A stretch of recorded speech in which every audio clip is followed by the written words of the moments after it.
So I was asked to talk a little bit about kind of my career, and then a little bit about what I've been involved with recently, which is, as Stephen Mark said, is as a member of the Committee on Climate Change. And so I'll put some of that work into a context for the energy system in Britain, in Scotland, and in some wider kind of international considerations, I suppose, around that.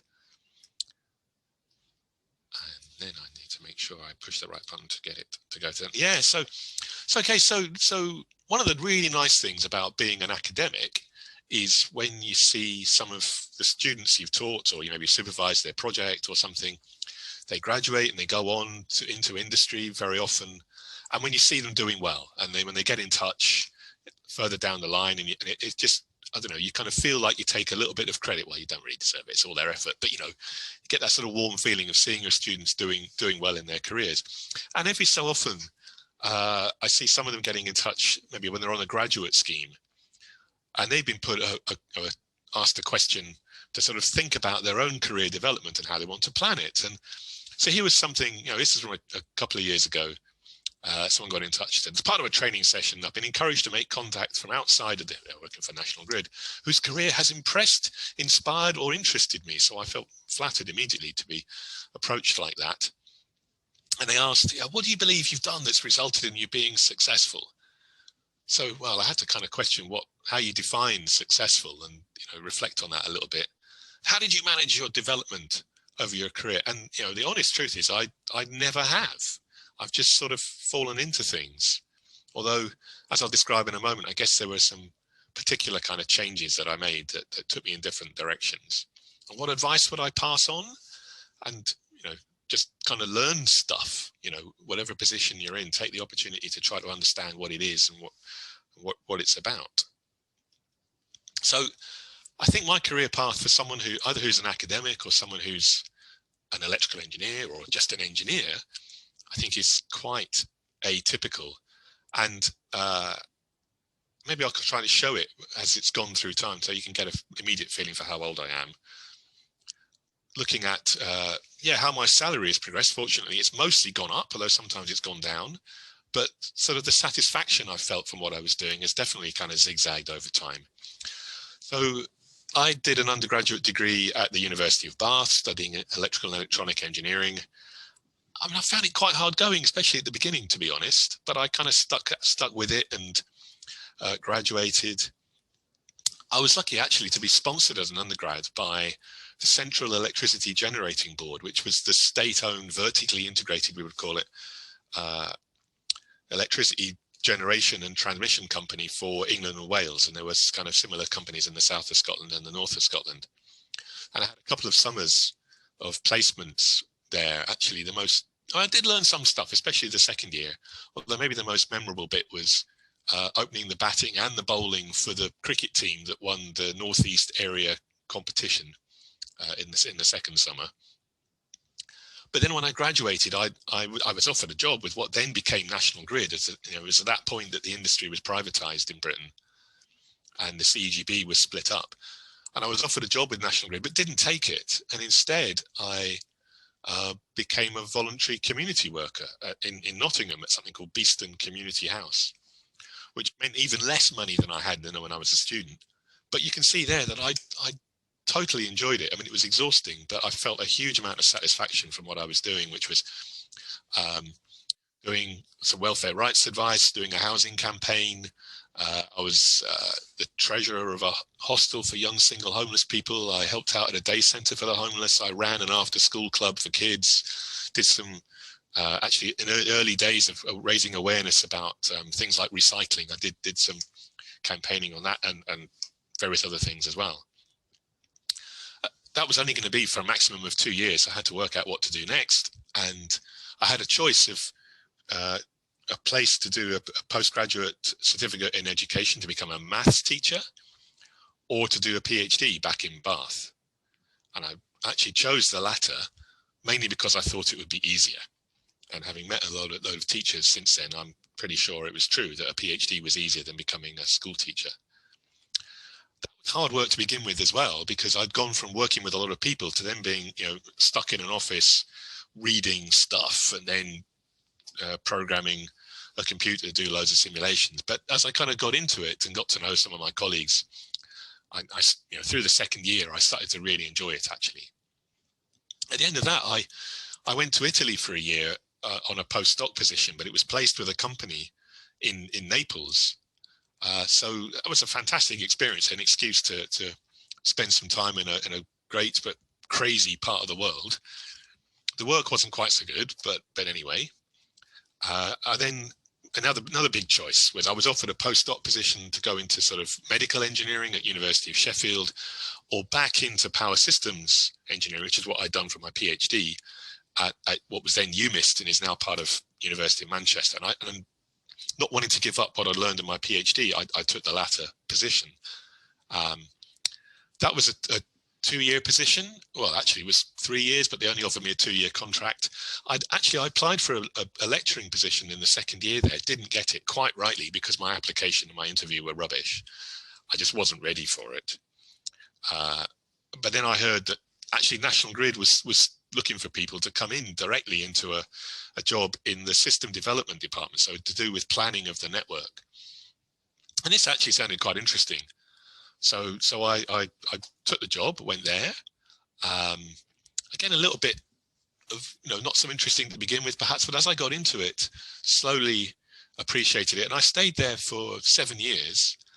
And even though it wasn't what I planned to go through an academic career. Now that I am an academic, and looking back, I felt that I learned a huge amount. I'm really glad that I had that industry experience, and a lot of the contacts I've made, I've maintained ever since.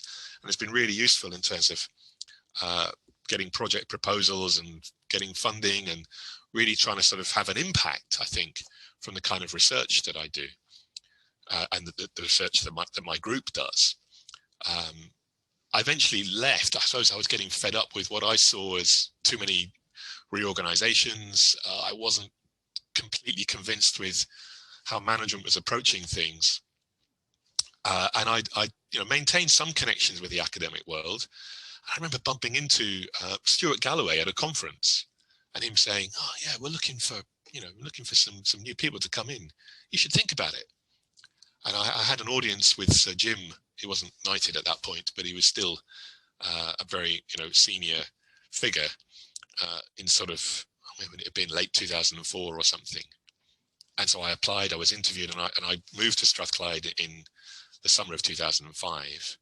And again, there've been some ups and downs. I mean, one year I was given a week's notice to run the second year C++ programming class, which was going to run over both semesters with 3 hours of labs a week. So I said, "Have you got some material already? Has this been taught before?" Yeah, it's been taught before. Here's the material, which someone else had presented, and it was just rubbish. So I ended up having to write it from scratch as I was going along. That was a really tough year. Anyway, things have got better, and eventually you get some funding, you get some students, PhD students, who start to do some interesting things. You can start to build up your group. And I suppose the other thing I will note is that I became the holder of the Scottish Power Chair of Smart Grids in late 2013. So that coincided with a promotion, but also, so I suppose some recognition, I guess, of what I've been able to do up to that point. So what do I like or not like about what I do now?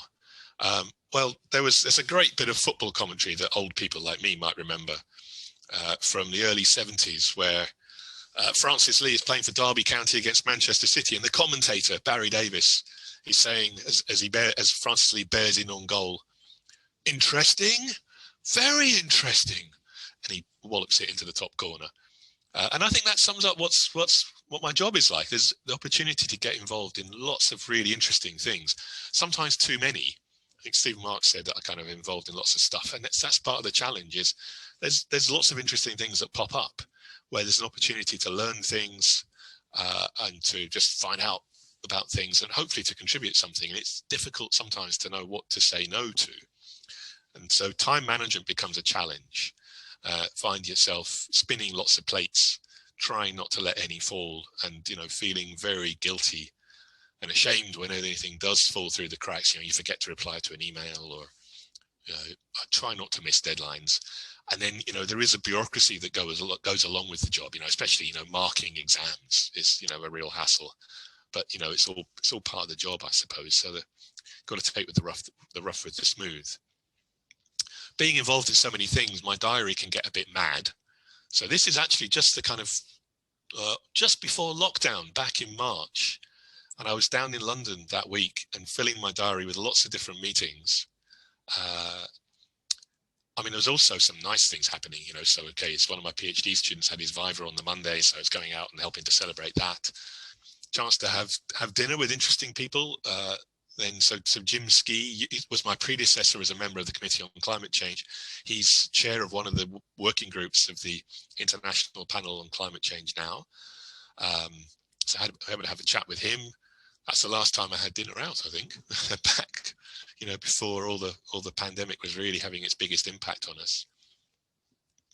Since the pandemic and kind of working from home, my diary looks a bit different. There's supposed to be a holiday on the Monday there, so you can see a bit of DIY going on.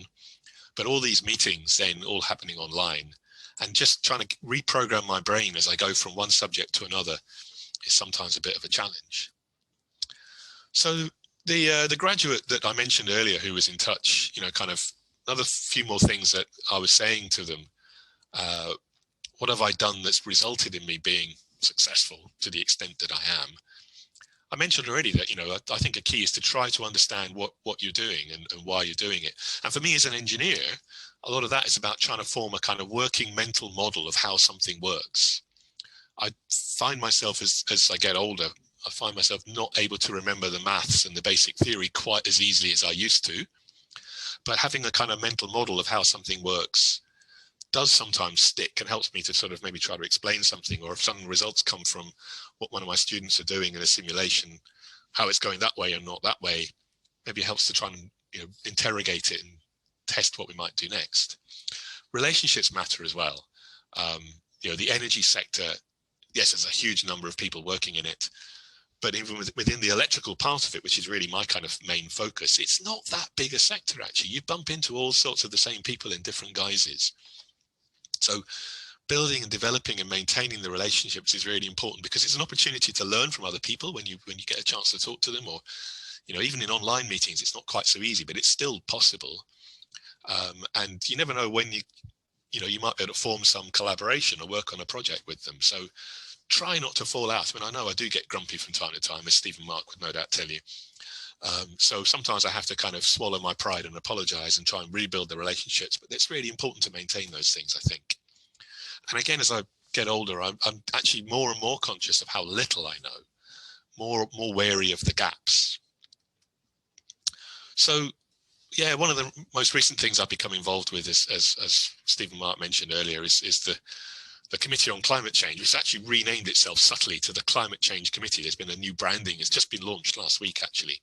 So I became a member of that in April last year, so 2019. And I work for that on average 2 days a month. And it's actually quite a busy time right now as the report is put together to give advice to the UK government in particular, but also the devolved administrations on the 6th carbon budget, which I'll talk about in a minute. The Climate Change Committee was formed in 2008, formally to give advice to the UK government, and in 2009, formally via the Climate Change Act in Scotland, similarly to give advice to the Scottish Parliament.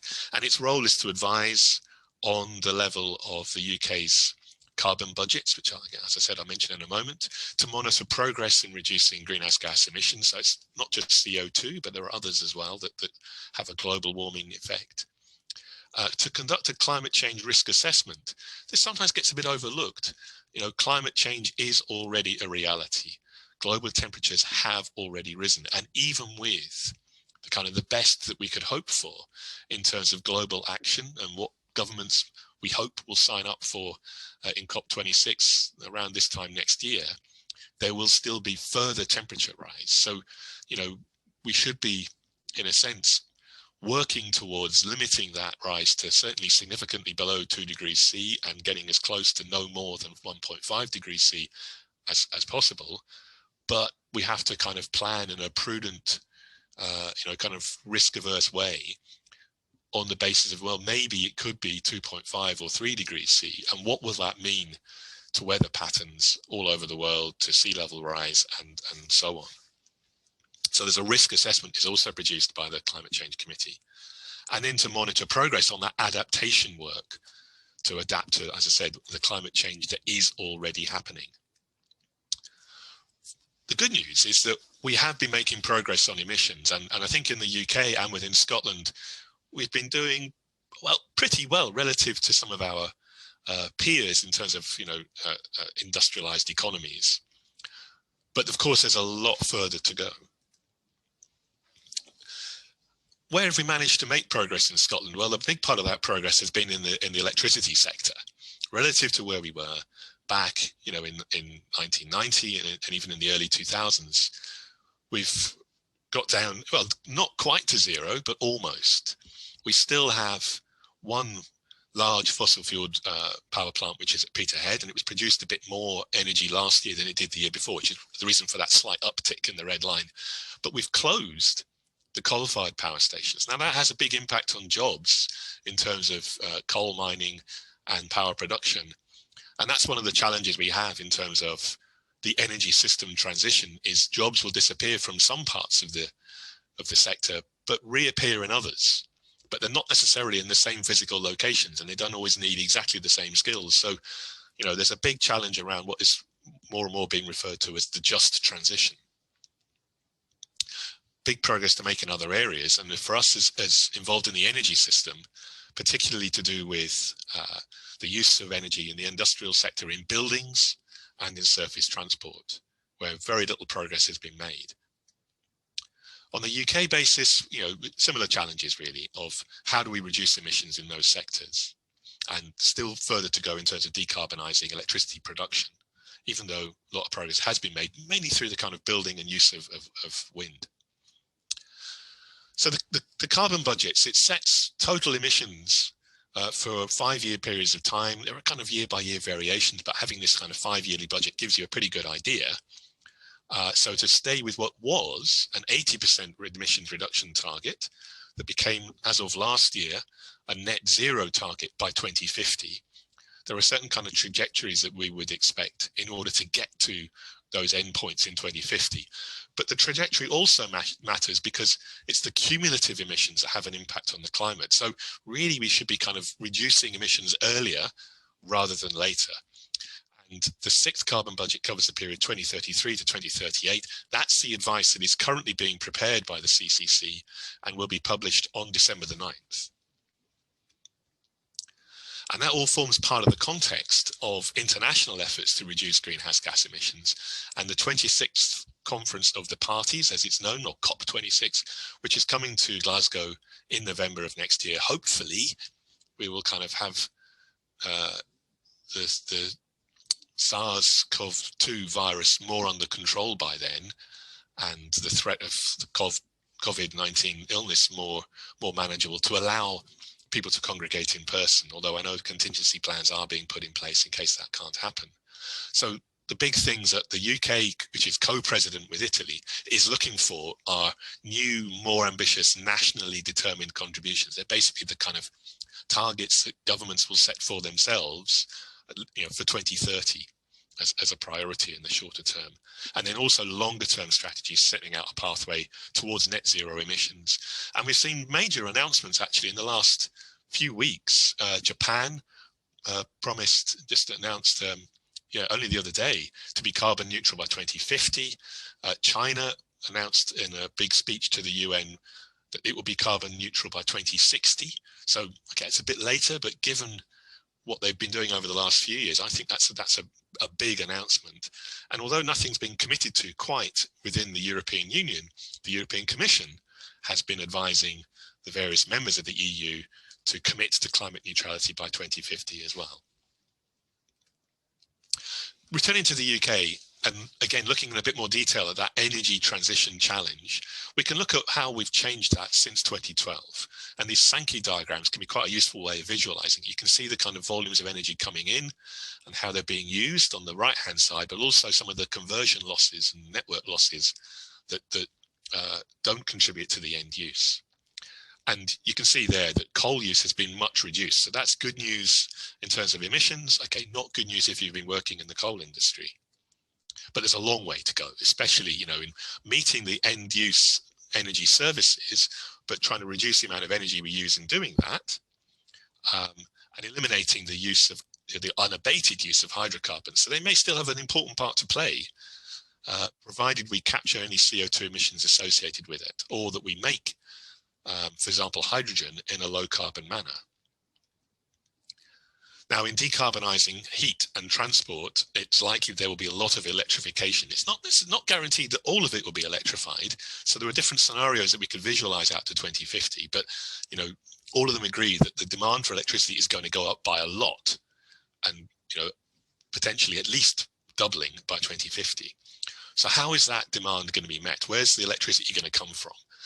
And this is some scenarios produced this year by the electricity system operator, part of National Grid. So the Future Energy Scenario is an annual publication that is always interesting to look at. So they are envisaging, you know, a lot more generation capacity of different types under different scenarios. But it would be even more without flexibility, without the ability to change the time of use of energy demand. Now we can look at that challenge in a little bit more detail here, in terms of the match between the availability of energy from low carbon sources, in particular wind, solar and nuclear power, plus we don't have very much run-of-river hydro capacity in Britain, but there is some. If you look at where that's available, of course it's varying in time, of course, according to when it's windy and sunny. And if you did take that away from the demand at that time, you can construct what we call here is a residual load duration curve.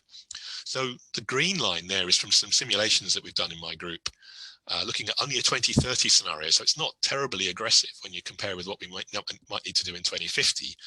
But you've got the challenges at the two ends of the scale there. One, can we meet the peak demand somehow?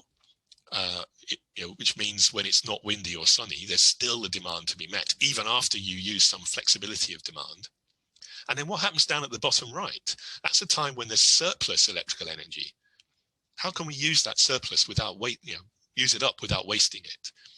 And that's where there's a potential massive use for hydrogen at the bottom right-hand corner in the form of electrolysis to make hydrogen that then potentially could be used to meet some of the demand on the top left. So I almost think of it as like a universal flexibility vector. Unfortunately, though, at the moment, electrolyzers are very expensive. The round-trip efficiency is not very good. And we don't yet have a market, a buyer for low-carbon hydrogen. So how do you create that market, bootstrap it and get it going? So it looks like there's a need for government intervention. And that's kind of a whole package of policy measures. So here's an example of from the most recent CCC Progress Report to the Scottish Parliament of the different areas in which policy seems to be needed to decarbonise energy use in transport, industry and buildings and in the supply of energy. And then there's another huge array of challenges that are a bit out with our interests as involved in the energy system to do with land use and agriculture. Okay, so just to finish up, and by the way, I haven't seen any of the chat, but if you've got any questions, don't be shy. Please put some stuff on the chat. I've kind of gone from, well, I would think fairly humble beginnings, really, of growing up in Brixton, the first sort of 6 or 7 years of my life. The son of, working class Irish immigrants. I was, I think, the first person from my family to go to university, or the second, maybe. I think there was a cousin of my dad's that I think went to university, but you know, that sort of background. And that's a picture of Brixton Station in the mid-70s, so about the time when I was kind of growing up in Brixton. To nowadays, being an academic and actually being in a position of offering advice to electricity companies, to Ofgem and to governments in Scotland, the UK, and I've done some work in Ireland as well. So looking, I know, back to my own PhD and to PhD students that I supervise and that I work with, I've sometimes thought that maybe some PhD students have overinflated expectations and a bit of a lack of realism. And well, that's inevitable. And that was certainly the truth for me. Just you lack the experience. But actually, why not? Why not have big expectations? Why not imagine what you could do with your work and where your ideas might go, I think be brave. Try to change the world before the cynicism sets in. I mean, okay, there is hard graft to realize a vision, and maybe you haven't got everything right first time, and there's definitely work to get the engineering, the economics, and the public discourse right. But yeah, be brave, and don't stop trying to imagine a better future with cleaner air, a greener landscape, and better balanced diets. You know, big challenges in moving towards net zero greenhouse gas emissions. You know, building confidence. I mean, people who have to use low carbon heat and transport, for example. And for me as a power system engineer, I know that there are big challenges in operating the system with a very high penetration of renewables. Keith, could you just wrap up there, please? Yeah, we're just finishing now, Stephen, Mark. So okay. We don't want to end up in a situation like we had in August 2019 when the lights went out in many parts of the southeast in particular. And here's an example from Clapham Junction Station, the underpass there. Engineers are conservative. We have to make sure things work, but we also can be highly creative. So we can imagine a future that is cleaner and has reduced emissions. Okay, there we are.